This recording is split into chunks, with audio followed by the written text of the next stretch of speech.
मुख्य सचिव ऑफिस की कार्यशैली में उल्लेखनीय और अहम स्ट्रेटेजिक बदलाव आया है। सीएस उषा शर्मा की दिशा निर्देशों में ऑफिस की प्लानिंग और मॉनिटरिंग में दिलचस्प, ताजगी भरे और ज्वलंत पहलुओं को शामिल कर बैठकों सहित पॉलिसी प्लानिंग की जा रही है।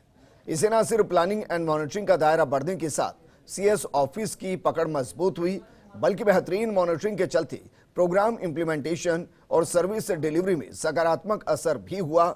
ये रिपोर्ट देखिए।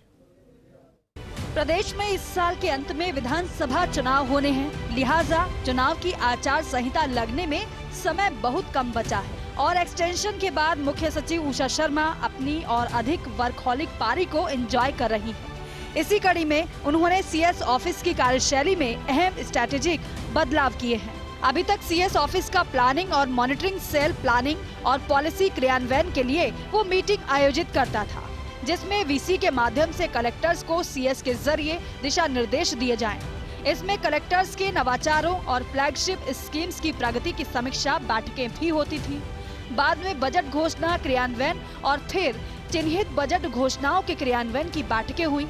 अब चुनावी वर्ष में मिशन रिपीट के तहत सरकार को योजना और प्रोग्राम के क्रियान्वयन का आम लोगों पर असर को बताना है। ऐसे में सीएस ऑफिस की मॉनिटरिंग की स्ट्रैटेजी भी बदली है।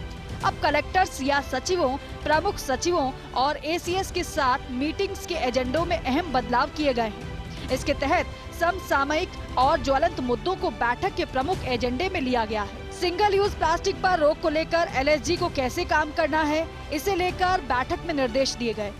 इसी तरह विजन 2030 के तहत राजस्थान के प्रोग्राम और नीतियों का क्रियान्वयन कैसे हो, इस पर मंथन किया। नए जिलों में इंफ्रास्ट्रक्चर और इनमें पहले स्वतंत्रता दिवस समारोह को कैसे मनाया जाए, इसे लेकर बैठक में गाइडलाइन जारी की गई।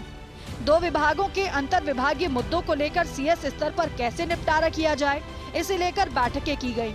बैठक में पीएचईडी और पीडब्ल्यूडी जैसे विभागों के टेंडर से जुड़े मुद्दों को लेकर निर्देश दिए। पेंडिंग भर्तियों को लेकर समीक्षा करवाई गई। विभागों में डीपीसी बैठकें नियमित करने के जो निर्देश हैं, उसकी क्या प्रगति है, इसे लेकर समीक्षा बैठकें जारी हैं। समसामयिक मुद्दों पर सीधे दिशा निर्देश के जरिए एक्शन संभव हुआ। आम जनता से जुड़ाव की असरदार कोशिश हुई।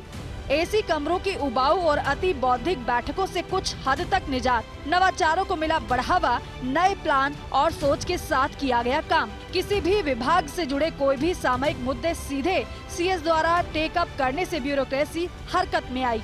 सीधे सीएस द्वारा ही दिशा निर्देश देने या एक्शन से फील्ड में भी असर आया।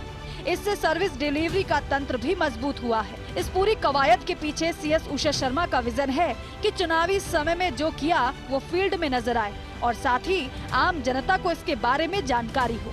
इसी तरह जब किए कामों की माउथ पब्लिसिटी बढ़ेगी, तभी चुनाव में सरकार के जादू का असर नजर आ पाना संभव है। इस बदले कलेवर ने जहां सीएस ऑफिस की पारंपरिक अवधारणा को तोड़ा है, तो वहीं नए समय के हिसाब से ब्यूरोक्रेसी को नई राह भी दिखाई है। कैमरा पर्सन संजय के साथ Rituraj Sharma, first India news, Jaipur.